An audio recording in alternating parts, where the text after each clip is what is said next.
உச்சம் பெறக்கூடிய புதன் பகவான், கன்னி ராசியில் புதன் பெறுவான் உச்சம் பெறுவார். அதே நேரத்தில் சுக்கிர பகவான் தனது துளாராசியில் ஆட்சி பெற போறார். என்னைக்குன்னா 19/9/2024 முதல் 14/10/2024 வரைக்கும். இதில் எவ்வாறு ஒவ்வொரு ராசிக்கும் பலாபலனை வழங்க போறார் பார்ப்போம் வாருங்கள். மேஷ ராசிக்கு இந்த புதன் பகவான் உச்சம் பெறக்கூடிய நாட்களில், அதாவது எப்படி சொல்லுதுன்னா, சுக்கிர பகவானும் ஒரே நாளில் தான் ஆட்சி பெற போறார். அவரது சொந்த வீட்டில் 7ஆம் அதிபதி அவர் தான். மேஷராசிக்கு 7ஆம் அதிபதியும் 2ஆம் அதிபதியும் இது வரைக்கும் நீச்சகதியில் இருந்தார். அதாவது ஒரு ரொம்ப கடுமையான தாக்கத்தை உள்வாங்கி உடலளவிலையும் சரி மனதளவிலையும் சரி உடல் உபாதைகள் வாங்கியிருப்பாங்க. தேவையில்லாமல் டென்ஷன் கூட இருந்திருக்கும் போன மாதம். ஆனால் சில நன்மைகளும் நடைபெற்றிருக்கும். ஏன்னா இந்த நேரத்தில் உச்சம் என்பதை விட நீச்சகதி என்பதே மேல் என்று சொல்லலாம். ஒரே மனுஷனுக்கு உச்சகதியை விட நீச்சகதி என்பது மேல். நீங்கள் எழுதி கூட வச்சுக்கலாம், ஒன்றும் பிரச்சனையே கிடையாது. அதே போல் சுக்கிர பகவான் ஆட்சியும் பெறுகிறார். நம்மளுக்கு 2ஆம் அதிபதியும் கூட அவரே 7ஆம் அதிபதி என்று சொல்லக்கூடிய அமைப்பு. கணவன் மனைவிக்குள் இருந்து வந்த கருத்து வேறுபாடுகள் விலகக்கூடிய காலம்.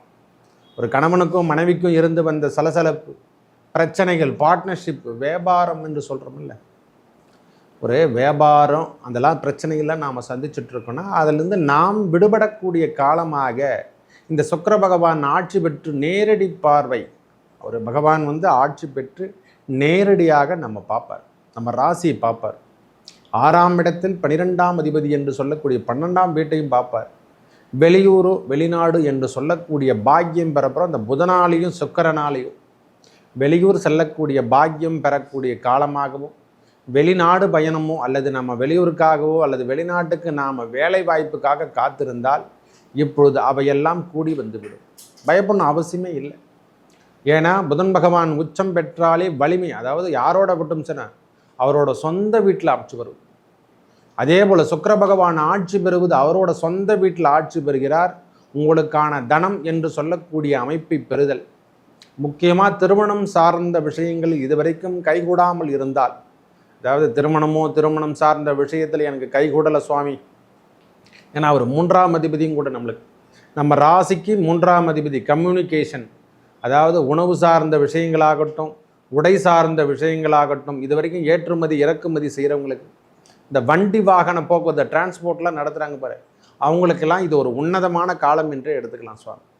ஐயா தனவரவு இல்லை, என் வண்டிலாம் அடிக்கடி அடிபடுதுங்க, ரொம்ப கஷ்டமாக இருக்குது அப்படின்னு நினைக்கிறவங்களுக்கெல்லாம் இந்த முறை மாற்றம் தரக்கூடிய காலமாக இந்த காலம் இருக்கப்பெறும்.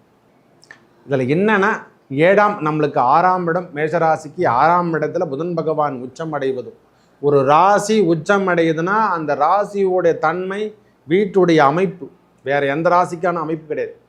மற்ற கிரகங்கள் வெவ்வேறு வீட்டில் தான் உச்சம் அடைவாங்க. ஆனால் புதன் பகவான் மட்டும் அவருடைய சொந்த வீடான கன்னி ராசியில் தான் உச்சம் அடைவார். மற்ற கிரகங்களுக்கு இல்லாத ஒரு அமைப்பு என்று கூட சொல்லலாம். மீதி மற்ற கிரகங்கள் வேறு வீட்டில் தான் உச்சமே அடைவாங்க. புதன் பகவான் மட்டும்தான் அவருடைய சொந்த வீடான மிதுனத்துக்கும் கன்னிக்கும், அவர் 2 வீட்டில் புதன் பகவான் மிதுனத்தில் சொல்லி ஆட்சி பெறுவார், கன்னியில் உச்சம் பெறுவார்.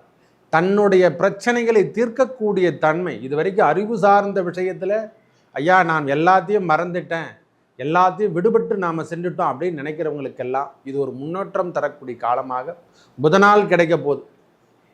வழிவகை, வேலை சார்ந்த விஷயத்தில் இருந்து வந்த தடை, ப்ரமோஷன் நீங்காக காத்துட்ருக்கிறவங்களுக்கு யாராக இருப்பினும் இது வரைக்கும் ப்ரமோஷன் எனக்கு கிடைக்கலப்பா அப்படின்னு நினைக்கிறவங்களுக்கு மேஷராசிக்காரங்க இந்த நாட்களில் கண்டிப்பாக நல்லது நடக்குங்க.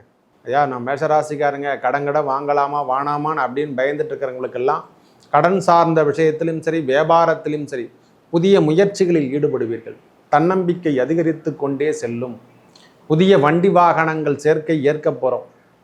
இது வரைக்கும் வண்டி வாகனம் வாங்கலைன்னா இந்த சுக்கிர பயிற்சியாலையும் இந்த புதனுடைய பயிற்சியாலையும் உச்சம் பெறக்கூடிய காலத்தில் உங்களுக்கு வண்டி வாகனங்களும், அதாவது லக்ஸரி வெஹிக்கிள் என்று சொல்கிற மாதிரி உங்கள் வாழ்க்கை தரம் உயர்ந்து காணக்கூடிய காலமாக இருக்க பெறப்போகுது. ப்ரமோஷனுக்கு காத்துட்ருக்கிறவங்களுக்கெல்லாம் இது ஒரு உன்னதமான காலமாக இருக்கப்பெறும். புதிய முயற்சிகள் என்று தான் கண்டிப்பாக சொல்லப்போனால் இது முன்னேற்றம் தரக்கூடிய கிரகங்களுடைய பயிற்சி தான் சொல்லலாம். ஒரே வார்த்தை, இது எல்லாருக்கும் உகந்த காலமாக அமைய போகிறதுனா முக்கியமாக மேஷராசிக்கு உகந்த காலமாகவும், தன்னிறைவு, அதாவது நம்மக்கிட்ட இருந்ததை நாம் இது வரைக்கும் பயன்படுத்தலாம், இனிமேல் அதை பயன்படுத்த போகிறோம். எப்பவுமே தன் மனிதன் எல்லா இடத்துலையும் தேடுவானாம், இருக்கிறத விட்டுட்டு எல்லா இடத்துலையும் தேடுவான். ஆனால் நம்மக்கிட்ட இருந்த பொருளை நாம் தேட மாட்டோம். காரணம் அதுதான் மறைவுத்தன்மை என்று சொல்வது.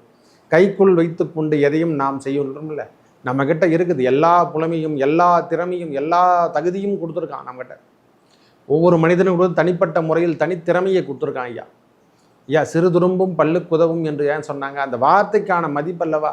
இனிமேல் தன்னிடத்தில் இருக்கக்கூடிய திறமையை நாம் வெளிப்படுத்தி காட்டக்கூடிய காலமாக இந்த மேஷராசிக்கு இந்த புதன் பகவான் உச்சம் பெறக்கூடிய காலத்திலையும் சுக்கிர பகவான் ஆட்சி பெறக்கூடிய காலத்திலையும் பெரிய பெரிய மாற்றங்களும் முன்னேற்றங்களும் வந்த வண்ணம் காணப்படும். புதிய முயற்சிகளில் ஈடுபட போகிறீங்க. ரொம்ப சுமூகமாக இந்த வாழ்க்கை தரம் உயரத்துக்கான முதல் படி என்று கூட சொல்லலாம். ஒரே வார்த்தை சொல்லப்போனால் இவங்களால் இந்த 2 கிரகங்களுடைய சேர்க்கையால் கண்டிப்பாக நல்ல ஒரு முன்னேற்றம் காணப்போகிறீர்கள். ஏன்னா இதுக்கு முன்னே புதன் பகவான் ஏற்கனவே அடிபட்டு இருந்தார், ஏற்கனவே சுக்கிர பகவானும் அடிபட்டு இருந்தார், நீச்சகதியில் இருந்தார். சனி பகவானுடைய பார்வையெல்லாம் பதியும் போது எந்தெந்த கிரகத்தின் மேலே விழுதோ அதெல்லாம் அடிபடும், பிரச்சனைகளை தரும், அவங்களால ரொம்ப ரொம்ப தொந்தரவு பண்ணும், மனம் தோர்வு அடையும். அவர் அந்த வீட்டில் உச்சம் பெறக்கூடிய காலம், அவர் உச்சம் பெற்றாலே வலிமை கூடிவிடும், அந்த வீட்டோட மதிப்பு அதிகரிக்கும். தொழில் சரியாக இல்லை என்றால் தொழில் விருத்தி அடையும். புதுசாக நாம் இழந்து, அதாவது இது வரைக்கும் இழந்துட்டோம்னா அந்த இழந்த தொழிலை நாம் திரும்பவும் மீட்டெடுத்து செய்யக்கூடிய காலம் வரும்.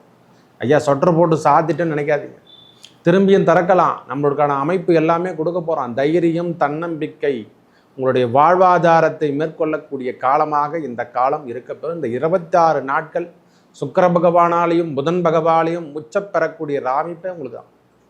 மேஷராசியை பொறுத்த வரைக்கும் தொயர்வு, அதாவது தோல்வி என்பது இனிமேல் கிடையாதுன்னு கூட எடுத்துக்கலாம். ஒரே வார்த்தை சொல்லப்போம், தோல்வியில் இருந்து விடுதலை பெறக்கூடிய காலமாக இந்த காலம் இருக்கப்பெறும். பெரிய முன்னேற்றம் தரக்கூடிய நிகழ்வுகளும் செல்வங்களும் சேரக்கூடிய காலமாகவும், வரவு சார்ந்த விஷயங்கள் கண்டிப்பாக நல்ல முன்னேற்றத்தை கொடுக்கும். மனைவி சார்ந்த விஷயங்கள், மனைவனுக்கு மனைவி, மனைவிக்கு கணவன் என்று சொல்கிற மாதிரி அந்த வாழ்க்கை தரம் உயர்ந்து காணப்படும்.